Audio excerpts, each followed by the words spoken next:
ကျွန်တော်ကခုမန္တလေးရောက်တော့မယ်ကျွန်တော်မန္တလေးသားတွေမှာအဲ့လိုမျိုးရှိတယ်ပေါ့နော်ကျွန်တော်တို့မှာရွှေသိန်းတော်ဆိုတာရှိတယ်ရွှေသိန်းတော်ကလှူရဲမျိုးစုံရှိတယ်ကြောကြတော့မန္တလေးမျိုးရင်းရှောင်းခုကျွန်တော်လည်းလို့ဖြစ်နေမျိုးရင်းရှောင်းမျိုးပြင်ရောက်ရင်ကစ်တာ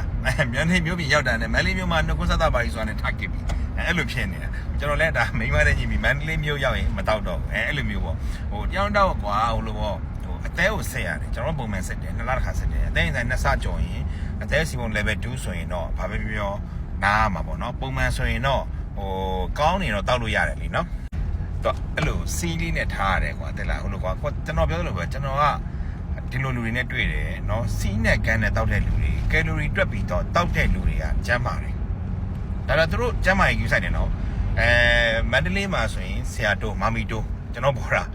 43နှစ်ရှိပြီကျွန်တော်တော့တနေ့ကြီးသေးတယ်နော်သူ့သွားကြည့်လိုက်ကယ်လိုရီကပေါင်း100တော့မပြည့်ဘူးသူကယ်လိုရီတွက်စားတာအဲ့လိုလူတွေကအဲ့မမောင်ခိုင်ဆိုလဲအဲ့လိုပဲလွန်ခဲ့တဲ့ဘာလို့နော်နှစ်ကလေးသမီးတက်တော့ကြော်နေ16နှစ်ကလေးဒီရုပ်ပဲခုလဲဒီရုပ်ပဲပြောရင်ရုပ်မှမဟုတ်ဘူးအဲ့သူကကျမ်းမာရဲ့ကိုယ့်ထက်တော့ယူဆိုင်သေးတယ်။ကြောင့်မင်းကမှားတယ်ဆရာဝန်ကိုဆရာလောက်တာသူတို့ပဲရှိတာ။သူတို့ကအရန်ကိုစိတ်ပူတယ်သူတို့ကဘာလို့လဲဆိုတော့ဟိုကျမ်းမာရဲ့အရန်ယူဆိုင်တယ်ကွာလူပြိုကြီးတွေပေါ့။ဟိုမာမီတို့ကလည်းလူပြိုကြီးပဲထားပါတော့ပြိုကြီးပေါ့မာမီတို့ကတော့ပြိုကြီးပေါ့။သူကတော့ဟိုသူ့ကိုယ်သူလည်းယူဆိုင်တာပေါ့။တက်မလားကြောက်တဲ့သမားတွေကပုံယူဆိုင်တယ်ကျွန်တော်ကကိုယူဆိုင်တယ်ကျွန်တော်ကြတော့ကမိန်းမရှိတာပဲဆိုပြီးမိုက်နေတယ်သူတို့ကကြောက်မြမင်းမှားတယ်မင်းတကုံစားတယ်ဟုတ်တယ်ကျွန်တော်ကတကုံကြိတ်တာစားတာလည်းများတယ်အသားလည်းစားထမင်းလည်းစားဟင်းလည်းစားတယ်စားပြီးတောက်တာဟုတ်သူတို့ကအဲ့လိုမဟုတ်တောက်ပြီးဆိုရင်စိနဲ့ကန်နဲ့တောက်တယ်တပူအကြာကြီးတောက်တာဖြည်းဖြည်းတောက်သူကအဲ့လိုတောက်တာအချိန်ချပြီးမှတောက်တာဒီခုနဲ့တူအေးစေးတောက်တာကိုကျွန်တော်ကြိုက်လို့မဟုတ်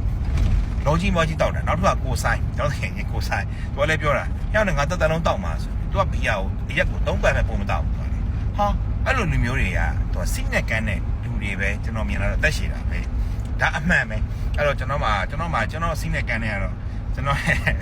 ဂါဒီယန်ပေါ့နော်သူရှိလို့ကျွန်တော်အသက်ရှည်တာကျွန်တော်ကမဟုတ်ရင်ကျွန်တော်လည်းတကယ်ပေါင်းတယ်ဝင်သိတယ်ကျွန်တော်သိမှာဆိုတာတောက်တာတွေတောက်ရင်မရဘူးစိတ်ကမကျေနပ်ဘူး